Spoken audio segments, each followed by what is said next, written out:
Alrighty, welcome to the program. It's a Thursday afternoon, a little after 12 noon, about 9 minutes after 12 noon. Another hot and steamy day as this hot summer rolls on. And we are joined in the studio by Mayor Jon Mitchell because, well, Midweek with the mayor was kind of preempted yesterday by the Red Sox. So we decided to do it today. We're still kind of technically midweek, right?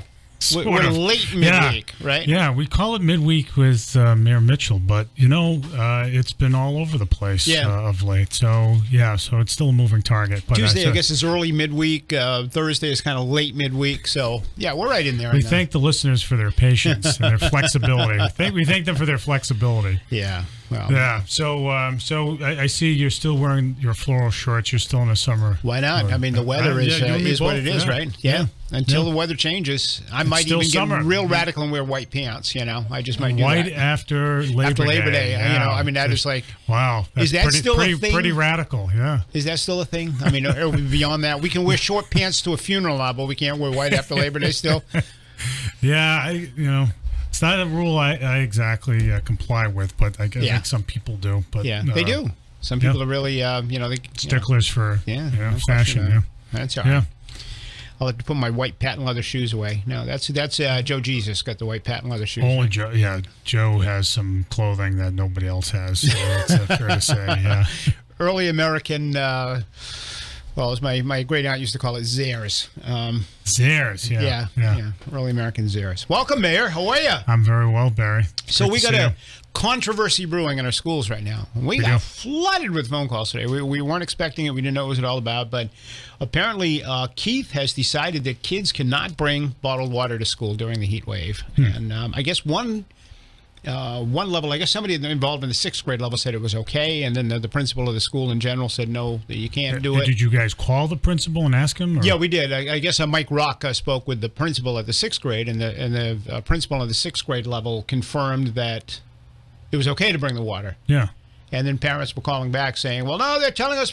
So then they spoke to somebody who, I guess, at a higher up position at Keith, and they were told no water bottles at all. So it's hot. We got kids in school. I didn't speak to them personally. Right. Mike Rock did. Yeah. Oh, okay. And, So, we'd heard something about that, and so we called Josh Almeida, the principal, and he said, no, that's not the case. He said ordinarily they are not allowed, but in light of the weather conditions, kids can bring them in, and so kids should bring them in. My kid's at Keith. I don't know whether she brought a water bottle in or not today, but I'm not sure what she packed for lunch today, Barry. But in any event, people should call the principal. I mean, call the principal directly and ask him I think the station, Mike Rock. I think Mike's listening. Mike, call the principal. We spoke to the Mike's in the building. I mean, we can find out the names of the people he spoke to. I didn't speak to them, but he said he spoke to the person who's in charge of the 6th grade level, and was told yes, it's okay.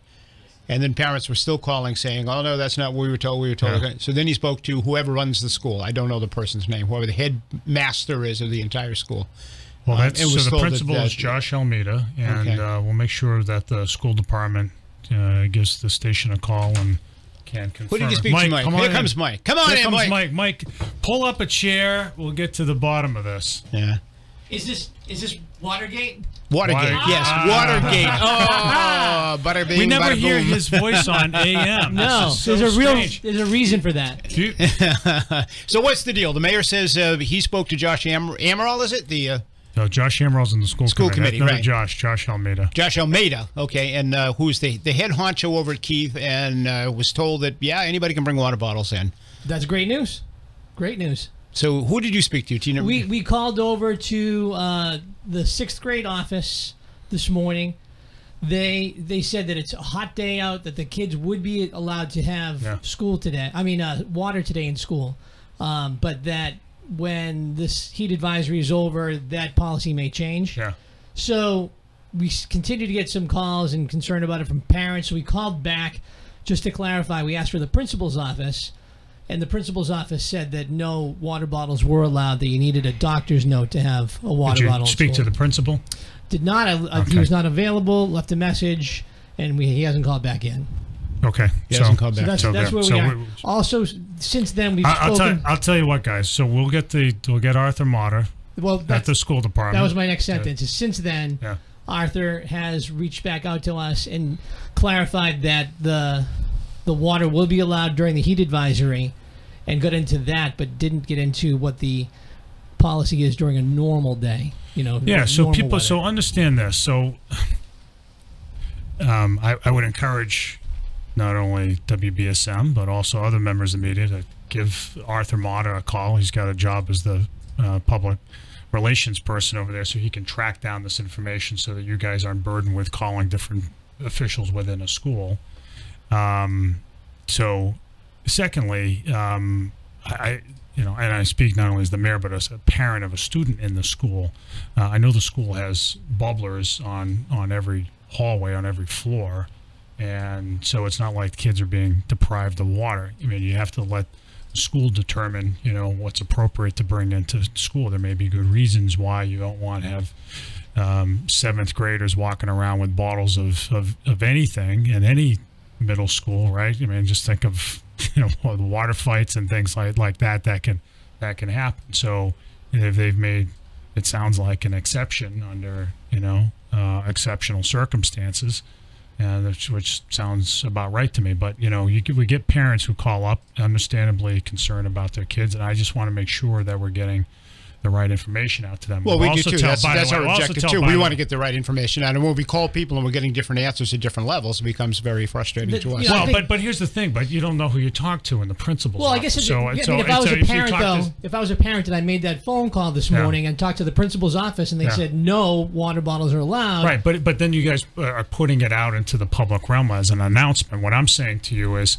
call the person whose job it is to collect this information and get it out to the media so that it's crystal clear. But it's afternoon time and we still haven't heard from the principal yet. Well, he's running a school, Barry, so it's not his. So what I'm saying is Arthur Motter's job in the school department is to track. We did communicate with him as well, but there was no clarification about a normal school day when there's normal weather. Well, so he should go back and get that information. I will follow up on this stuff to make sure that everybody's clear. Parents deserve a clear answer on these matters, but is there a policy on this in the student handbook? I have no idea. Well, you're chairman of the school committee. I have, and that's you read probably about 500 pages long too. So, and just so you know too, the high school, we did speak to the high school as well. Yeah. There's no issue with the water bottle at the high school. That the kids walk around with them all day long. It's not an issue whatsoever. Okay. Yeah, I mean, and there's probably a rationale for that, right? You'd have a better. More confidence that a 17-year-old is going to just drink the water instead of squirt somebody than a 12-year-old. We've all been 17-year-olds. We've all been 12-year-olds. We can all speak from experience. Well, did you behave that way in school? Oh, me? No. I was angelic the whole time. Very nice.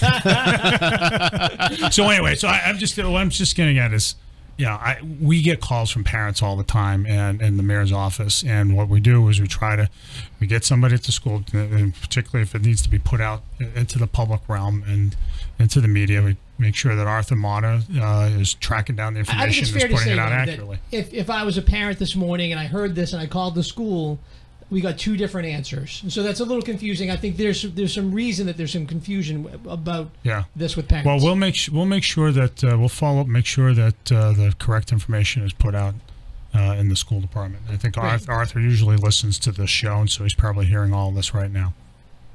Excellent. Arthur, we'd appreciate a call if you want to call in, and we'll talk about it. We'll continue to talk about water bottles for the next 45 minutes. Barry. Absolutely. All right. Thank you, Michael. Michael Rock. He sounds great on AM. He does, yeah. Doesn't he? All right. So you don't personally have a problem with kids bringing water bottles to school? I mean, if your daughter said, hey, Dad, can I bring one? I'm not going to second-guess the principal. If he thinks it's a good idea, if kids are, if it's hot and, they need to drink some water, drink some water. Mm-hmm. Yeah. I know about my kid. My kid, for whatever reason, she literally this week in the heat wave, she went to school one day with sweatpants on. I said, what are you doing? Well, you don't buy her an air conditioner, so she's all right. So they're all messed up. The poor kids. Yeah. So our household is strange. No, she goes. She goes to school with sweatpants. That's 90-something degrees out. Anywho, so this is probably the last day we have to worry about this anyway, because the heat wave apparently is going to break and it's going to get cooler tomorrow and all of this. So Have you been watching Florence? You guys talking about that yet down at yeah, we're keeping an eye on it. The Brain Center? Yes. Yeah, it's one of those storms that may have, not followed the track that everybody anticipated. People would have thought that it would have petered out by now, but or gone inland or whatever out to sea. But so we eyeball these things. It's been, in general, a slow Atlantic hurricane season, but all it takes is one. So we take these things seriously. So we're still a few days out, but this is something that we'll keep monitoring, and if there's information to put out to the public, we'll do that. So people should just stay tuned. How long does it take to prepare for something like that? I mean, right now it's a Category 4. It's expected to weaken as it approaches the United States, but it could strengthen maybe back up to a 2 or a 3 or whatever. Yeah. But how long does it take to actually get all the cogs and the wheels and everything rolling and moving to prepare for something like this? Well, I think I guess the short answer, well, there are two answers. One is that we prepare for this all year long, right? Brian Nobriga, the head of emergency management in the city, is doing a really nice job for us. Prepares for hurricane drills all year long. We do, from time to time, we'll do tabletop exercises.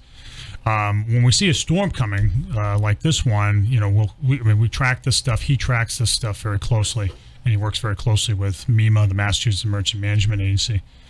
I'd say it's usually 4 or 5 days. Once we know there's a pretty good chance this is going to get here, then we start pushing information out to the public about whatever is necessary about power outages and whom to call and shelters, and we just repeat. Sometimes people feel like it's ad nauseum, but you have to repeat this stuff over and over again. Well, we're still at a time of year when people are at the beach and they're really not focusing a whole lot on this kind of stuff. Well, they're not, so all the more reason, right, that you have to repeat these things.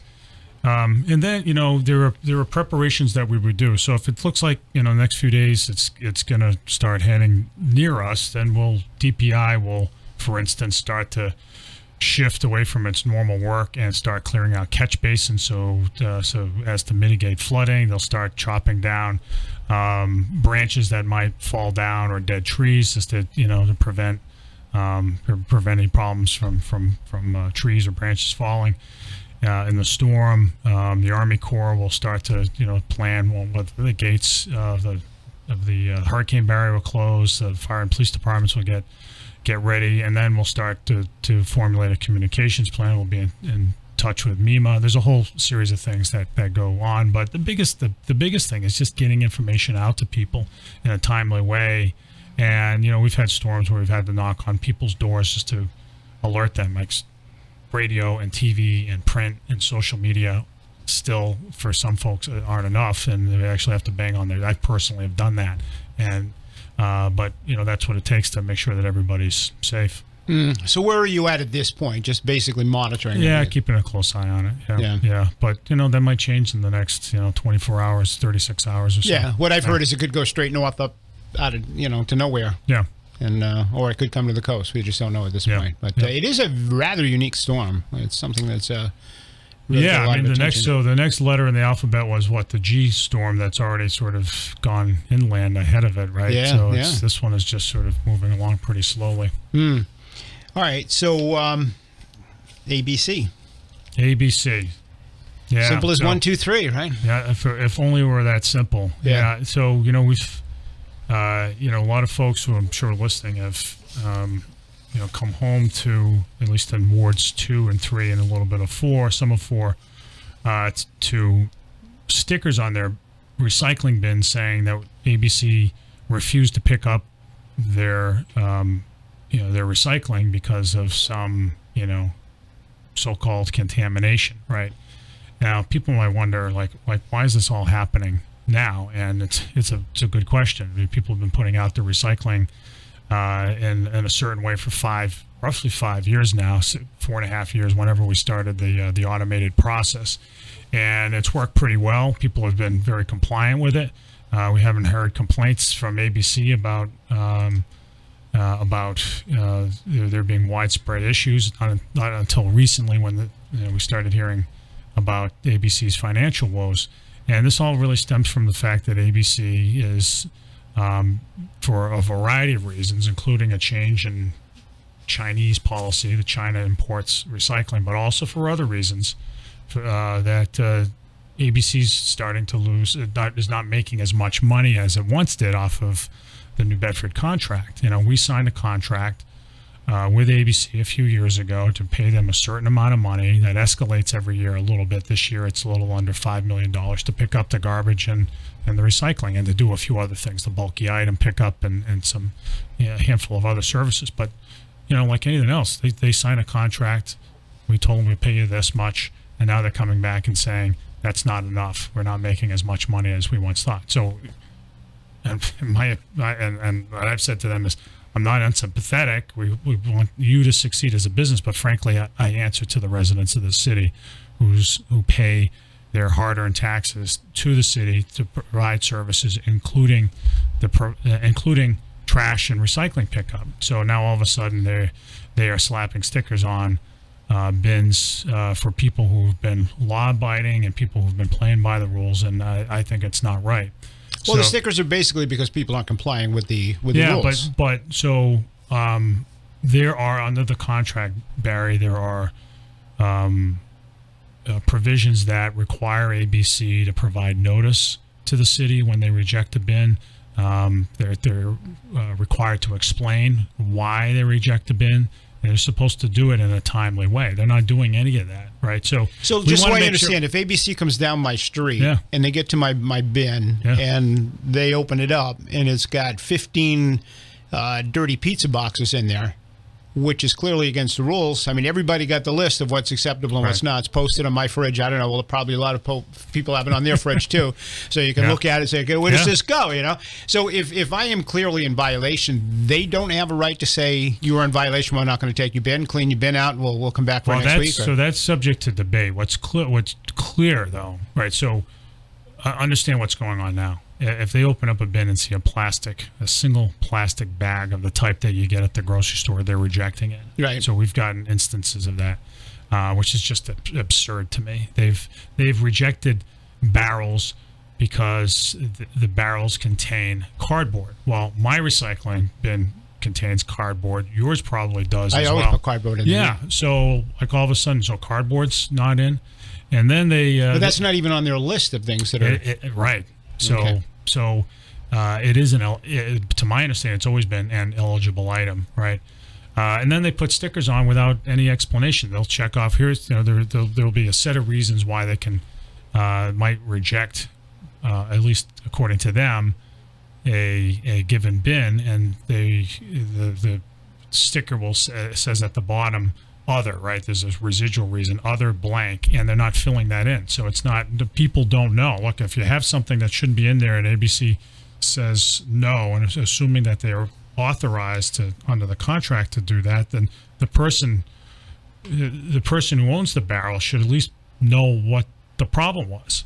And so we've got people who are calling up, and of course ABC doesn't respond to calls. They have an automated message on their answering machine that says call the mayor's office. So, when you see something like that, it's like it's pretty transparent. They're trying to gain leverage on the city, so the city pays them more money.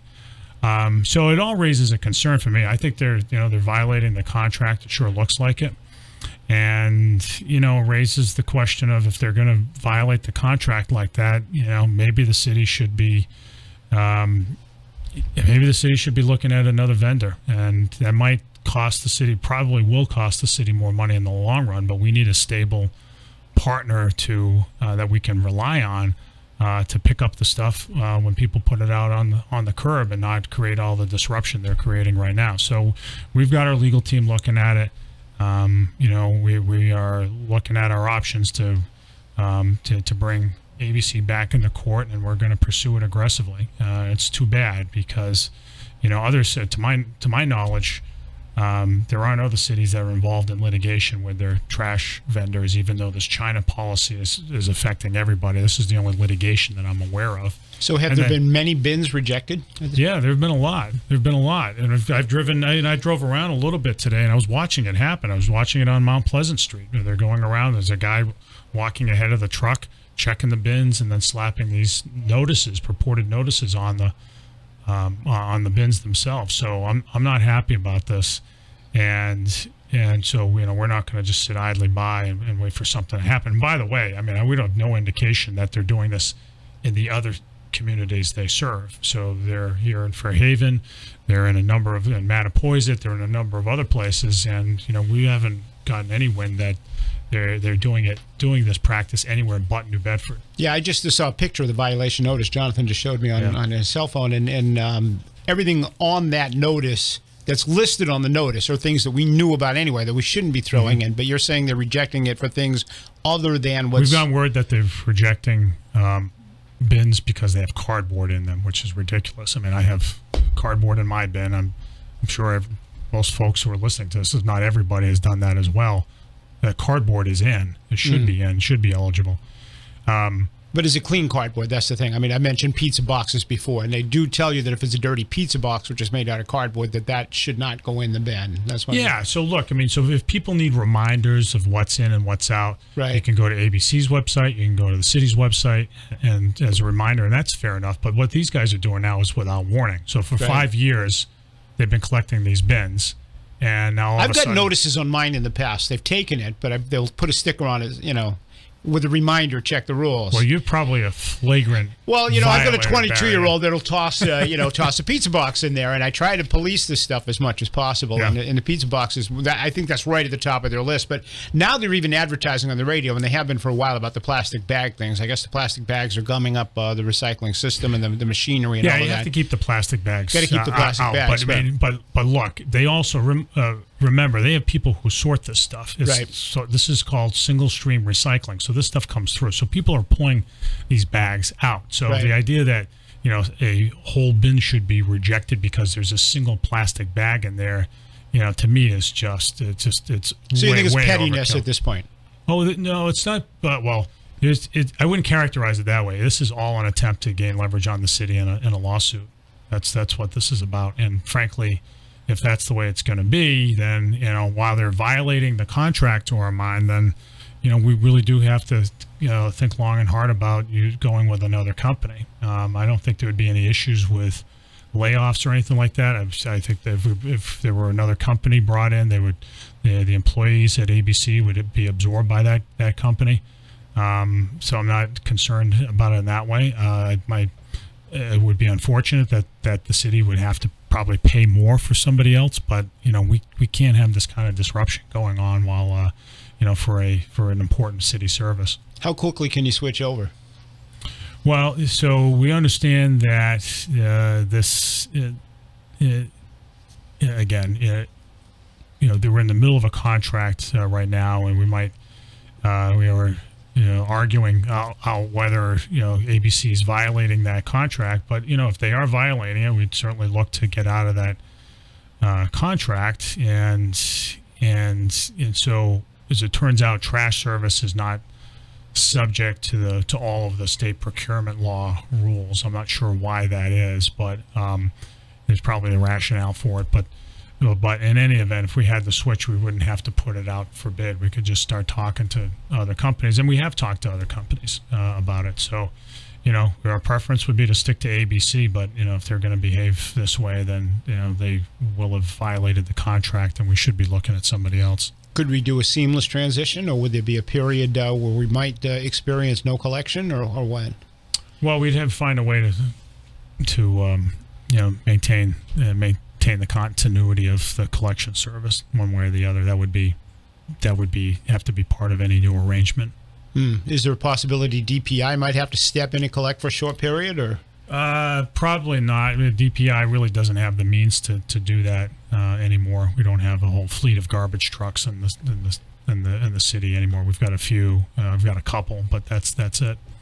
So bringing him back into the city probably doesn't make sense anymore. Nobody really does. Very few cities still do that.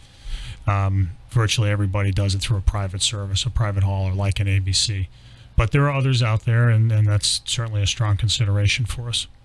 So you think we'd be able to do a seamless, end it on Friday, start the new guy on Monday kind of thing? Or? Yeah, I think these things tend to happen. I mean, Fall River went through a transition a few years ago. So, look, I mean, again, it's if they are in fact violating the contract, then we would have to look at doing this. All right. So the next step would be to determine whether or not they are violating the contract, and that would have to be determined by a judge. In all likelihood, or we could at least invoke the provision in the contract that defines how they may be in breach. If we have, and I think we do have a basis for it already. So, I mean, I leave that to our solicitor's office to figure out. But all I'm saying is, if that is in fact the case, if they are violating the contract, then we might have to go with somebody else. Could we step away from that contract without a ruling from a judge? I believe we could. Yeah. How quick are you? How soon? How quick are you ready to pull the trigger on this? Well, I hope not to. I would prefer to stay with them, but this is something we have to have all options on the table. So it's kind You're of asking me to speculate. Well, I'm kind of, we got a stare down here, right? So I mean, how long are you going to stare before you take action? Well, I think we are. I think it's fair to say that we're definitely exploring our options right now.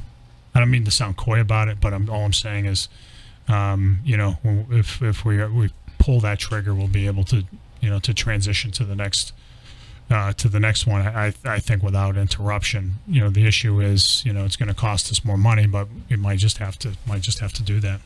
So do you anticipate the courts getting involved in this again? Yeah, well, they are involved. I mean, that lawsuit that the city originally filed is still pending. ABC countersued earlier this week, I guess it was, or it was late last week, whenever it was, last week, I guess.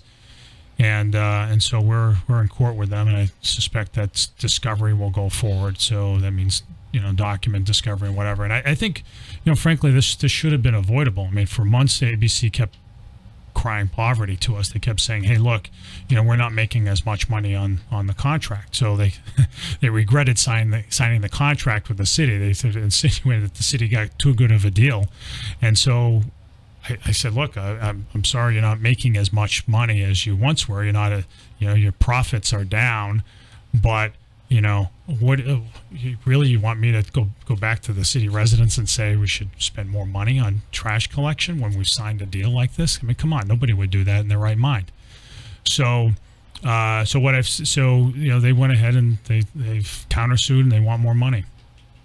So one way or another, though, it's going to cost us more money, because if we stay with ABC, they want more money. We're going to have to pay more money. If we go somewhere else, you're telling us that it's going to probably cost us more money. I think, so I think in the long run, it's probably going to cost us more money anyway. And there is an escalation in the fees in the ABC contract anyway. So the fee next year isn't going to be what it is this year. I forget how much it goes up by, but these things do go up like everything else. The cost goes up. So I guess the logical question would be, if you're willing to pay more money to go with somebody else, why not work with ABC to try to help them out? And if we're going to pay more money anyway, why not? Well, the answer is because we need somebody who we can rely on. And what we have right now is a vendor that is going out and rejecting recycling bins on bases that we don't think are valid, and not giving proper notice to residents to tell them why it is that they may be rejected. All right, let me take a break. We're going to take some calls. 508-996-0500. We've got Mayor Jon Mitchell with us until 1 o'clock. Stay tuned, and we'll take your calls on the other side. Stay with us.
And we are back, and the lines are just bursting at the seams over here.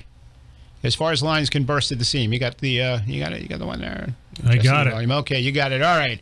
So we're ready. 508-996-0500. Let's get to your calls. And thanks for hanging on. You first on WBSM. Go ahead. Yes. Hey, hi, Barry. It's Arthur Mata at New Bedford Public Schools. Arthur Mata, how are you?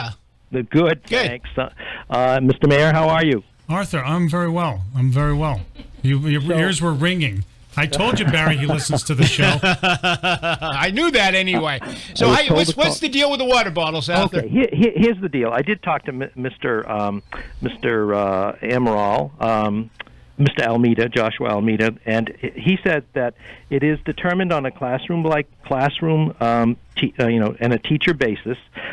Kids do bring water bottles to school, but you got to remember, it's not your father's classroom. These kids, they're working with 300 brand new Chromebooks. And there's a lot of computer equipment that kids regularly use in class. So teachers, depending on the classroom, will say, hey, stow the water bottle, put it in your locker, or put it on that shelf over there away from the equipment. We just can't risk that. Now, on days like this, the teachers are aware and they're instructed to never deny. If anybody says, hey, I'm thirsty, I want water, the kids get water. They get it from the bubblers that are in all of the hallways, or they can get it from their own water bottle, whether it's stowed in the classroom or in the locker. They are never denied water. They are never denied a visit to the nurse. That is standard protocol. So water. Well, these kids should go to Catholic schools. I mean, when we went to Catholic schools, they denied you all of those things. I know the drill exactly. So that is not. In addition, at Keith, there's the principal tells me that there are cooling areas. They fully air conditioned auditorium, community room, and library. And teachers are instructed again by the class. If the class is particularly hot, they can do a cooling break in one of those rooms. All of this, of course, will be moot tomorrow, and when it's partly cloudy and 70 degrees out. And of course, school ends for the middle schools in less than 2 hours. So water is not denied to any kids, and all we can figure is maybe the complaint emanated from a kid who was told to put it in a locker. No actual formal complaint came to the school principal's office regarding the denial of water, or we would have made it clear to them. All right, Arthur, Michael Rock is in here and wanted to ask a question and interject something here. Well, I think he may have answered the question from my office to me coming in here, but there's no policy about no water bottles being allowed without a doctor's note, because that was the other. When I talked to the principal's office at Keith Middle School, they said that they could have a water bottle, but they needed a doctor's note first. Well, I don't know about that, Michael. All I can say is if that's the case, it would have to be to have water at the desk at all times, because then special precautions would have to be taken if the kid is working with electronic equipment. But quite frankly, it doesn't make any sense that with water available everywhere that a kid would be denied water. And of course, we can't. I mean, kids bring backpacks. It's not like we're going to do searches of backpacks for water bottles. Kids do, in fact, bring water bottles. So I think it's kind of, I don't know. I think it's kind of much ado about nothing. And so I don't know where the complaint emanated, but, we encourage parents when they have a complaint like this to please, call the principal's office or call central administration, call the superintendent's office. I'll certainly. Arthur, what are the conditions like at Keith today? Is it really hot in there, or are they air conditioned? I've not been in Keith today. As I mentioned, there are air conditioned portions of Keith. Anytime the classrooms, all the classrooms have operable windows as well. So I'm sure a lot of windows are open and there's ventilation. There are also fans. But again, as I said, if the subject was about water, water is not an issue. Just like seeing the nurse. And that's the other thing. We issued a statement last week when we had hot weather. This is not a new story. That teachers have been informed to be cognizant of how kids look and feel and ask them how they feel. And so a lot of care is being taken. I would say that this is probably not this is not an issue. No policy about district-wide or school-wide in any schools. I'm not aware of a policy, Michael, in the policy handbook about water bottles, but then again, I don't believe it shows up in any district handbooks. But I'm going to check, and we'll get back to you. Have there been any attendance issues because of the heat? I'm not aware of any. All right. What about sicknesses? You talk about the kids being allowed to go see the nurse. A lot of anybody complaining about illness. Has there been any kind of issue with that? I've not heard those reports. But then again, I don't necessarily get medical reports from school nurses. But because it's a medical issue. But it seems to me I would have heard if there were kids with heat prostration. All right, Arthur Motter, thank you very much, spokesman for the school department. I guess that settles that issue, right, Mayor? Yeah, I think it's a reasonable policy, right? Yeah. I mean, it's like no kids being denied water. Okay, even without a doctor's note. You just heard him, Barry. Well, that's what we were told today. You got to have a doctor's note. So. I can't. We have to search to get to the truth, Mayor, and find out what it is. If the school's telling people that, then that's why they're upset. So now we know the truth. I encourage Michael to call. What are you eating anyway over there? You guys have candy. You guys are having this conversation, so I went over there, and there are these nice candies that are just sitting there. I figured you guys that box has been there for like a month, Mayor. They still is it good? Those are like the candies you get from what are they called? Runts. Yeah, those are like those are like cockroaches. They'll be around after the nuclear war, right? They'll still be good. Yeah. All right. They're not that good. 960-500. You're up next with the mayor on WBSM. Good afternoon. Good afternoon, gentlemen. Hey, Mr. Mayor. Yep. I don't know if you heard me this morning, but myself and another neighbor, we complained about speeders going through Cornell Street. You know what? I did catch that call. I was I had the radio on. And I was driving around, as I mentioned before, driving around Mount Pleasant Street, looking at ABC putting notices on. Yeah, so we got a sign up on Cornell to slow people down. I noticed that you said that there are people who are going up Nemasket Street at 50 miles an hour. Well, they're coming by my house, and right across the street, I applaud Council Lima. He put a sign up. I'm sitting directly across the street from it to warn the drivers of the children, and I have. The neighbor to my south has 3 children of her own, but she also babysits. And shortly after, about half a dozen cars drove by at approximately 50 miles an hour. Wow. One of her customers dropped off a little 2-year-old. All I could think of was that little 2-year-old getting plowed. Right. Yeah. Well, there's a lot of drop-offs in the morning, as you know, on Nemasket Street at the Brooks School, and I mean, the way to do it, ultimately, deal with it, is to get the police out there. And the police do go from elementary school to elementary school over the course of the school year to make sure that there aren't, vehicle threats posed by vehicles, either driving too fast, as sounds like is the case on the Nemasket, or there are parking issues. So I'll pass it along to the chief just to make sure that there's enforcement being done over there. I mean, obviously, the safety of the kids is of paramount importance. It goes without saying. All right, 508-996-0500. You're next with the mayor. Good afternoon. How you doing? Good. Yes. As far I do maintenance for my landlord, and as far as the garbage barrels go, on a garbage day, I go and check about 300 garbage cans, looking for soda cans and nickels that they throw away.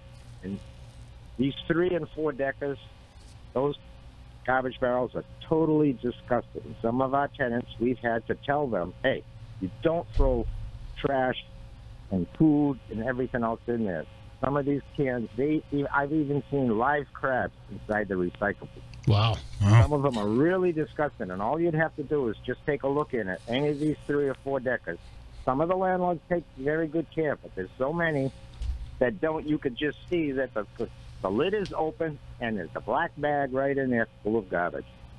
That's what I'd like to say. I'm not sticking up for ABC. I'm just sticking up for what's right.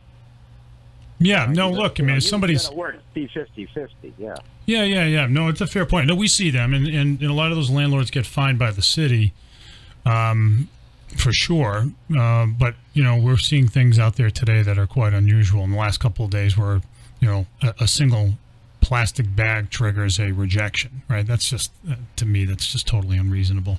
All right, my friend, appreciate it. Thank you. 508-996-0500. You're next with the mayor on WBSM. Go ahead. Hi, Barry. How you doing, Mr. Mitchell? I'm doing all right. How are you? Good. Talking about ABC. Hey, they've done a great job over the years. We can't knock that down. But now that we're in this mess, Tuesday when they were doing my neighborhood over here. I was just watching them. They're complaining about money, but now they got the driver. They got a guy going down one side of the street. They got a girl going down the other side of the street checking barrels. And the guy that's going, they do one side at a time. Now they got to wait for that guy to check it. So the guy say he does work 8 hours, he's probably working 10 hours, and he's paying 2 other people to check barrels. Are you kidding me? Yeah, no, you've done the math. I mean, it's a fair question. It's ridiculous. So I don't know what. It's just a game, I think, right now until it's somebody solves it. It is a little bit of a game, but you know what? At the end of the day, I answer to the residents of the city, and yeah, of course, the hard-earned tax dollars they pay for that service, and that's what I got to stick up for.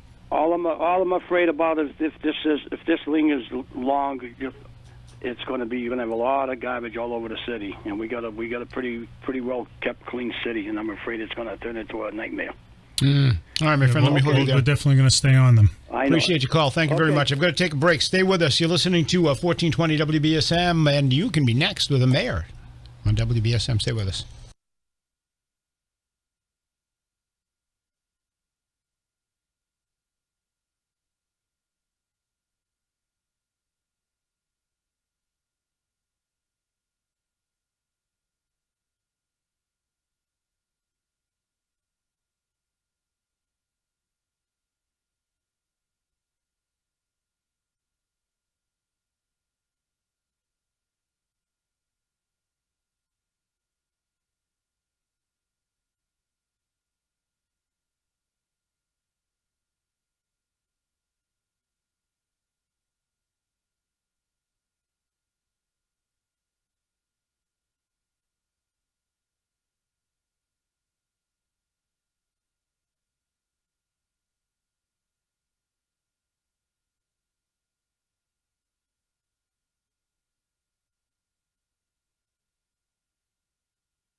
All right, it is 12:53 on a steamy Thursday afternoon, and people are steamed about the garbage. They're steamed about water in schools and all kinds of other stuff. So let's get back to your calls at 508-996. What is it? 508-996-0500. Can you remember your phone number from when you were a kid? Yeah. You do? I don't. I would say it this way, 99. You're right. Well, I remember before the 99, you only had 5 numbers. Yeah. So it was like Wyman 99, and then you had just the. Yeah, I remember. I'm old enough to remember just the 5 digits when you had the. Yeah. And we were 617 back then. Everybody was 99. Yeah, everybody was 99. Yeah, and we were 617. But you never had to dial in the area code. Right. Yeah. 508-996-0500, and you are next on WBSM. Good afternoon. Yes, hi, Mr. Mayor. How are you? A lot of these properties that are 4 and 6 tenements, isn't there an ordinance where they're supposed to have private trash pickup? Because I have one next to my house, and every day after trash day, it's a mess in those recycle bins, and I'm forever picking up papers and whiskey little bottles and every other thing. I know that the man that owned that house there had to have private pickup years ago. Yeah, that is the case. For I think it's 4 families and above, you have to have a private hauler. You don't get the city service.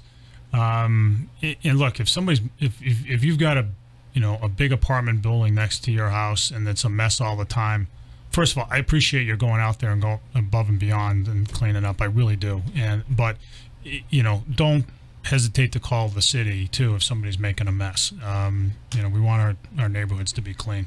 508-996-0500. You're up next with the mayor. Good afternoon. Oh. Hey. Hi. No, I'm just calling in support of ABC because I just think they do a great job. It's a little confusing sometimes with the the recycle stuff, but I've never had any problem. These guys are so good. And that's not an easy job they do, and I'm just calling to just my voice of support for ABC, and I think they do a great job. And you can't take it out on the guys that actually work and do the hard work, and hopefully people will support them. Well, so hold on. So, yeah, I think the guys who drive the trucks for ABC do a great job. And you'll never hear me say anything otherwise. What I'm saying is there's a decision by management to direct them to stop picking up recycling in ways that violate the contract that they signed with the city of New Bedford, and that the taxpayers of New Bedford are financing out of their own money. All right, 508-996-0500. You're up next with the mayor. Go ahead. Hi, good afternoon, gentlemen. Hey. Mayor, I have faith in you that you'll handle this ABC thing just the right way. Oh, thank you. And anyway, I got a question. I've been in and out of my house 3 times because I'm nervous they're not going to take mine. Now you just said they don't take cardboard. I put the cardboard in the other one. In the meantime, somebody put a Dunkin' Donuts cup in my garbage with a paper napkin in my recycle. And that happens a lot. People walk by and just put it, and it's not really your fault because I'm a very responsible person and a very responsible citizen. So what is going to happen if they refuse the garbage? You put it back in your yard? Until next week, I guess, right? You got to clean it out. Yeah. So yeah, I mean, there are a couple of options. You can take it to and they're not good options, right? But this is the problem. But they would tell you take it to the transfer station, or I would imagine that, and I'm not necessarily suggesting this, but I would imagine that people are going to put them in their garbage bags. We don't want that. We want people to recycle. Yeah, this could really put a dent in the recycling effort. If people just say, to hell with this, and I'm going to put it in a green bag and put it in my garbage can. If it's allowed to last for a long time. And so, that's why we're dealing it through the courts. We'll be dealing with it through the court system. All right, 508-996-0500. You're up next with the mayor. Go ahead. How you doing? Hi. Just on trash, and I got one other thing after that. I was out and about on Sunday up by the Family Dollar downtown. Where Saltmarsh used to be. Yep. It must have been at least 20 feet of cardboard on the sidewalk, and high, probably about 5 feet high, and then a bunch of grease spots. It must have been from the restaurants. That must be where they store the cardboard until it's picked up. It's like right on the main track, and this is. Whoop, are you there? Oops, I'm sorry. Go ahead. Yep. I'm there. I don't know. We're losing you. All right, hold on just a second. I can address that. The Family Dollar, just quickly. The Family Dollar store on Purchase Street where Salt Marshes used to be. Yeah, they've been fined a lot for doing that practice, and they'll continue to be fined if they can make a mess of Purchase Street. That's something that we'll continue to keep an eye on.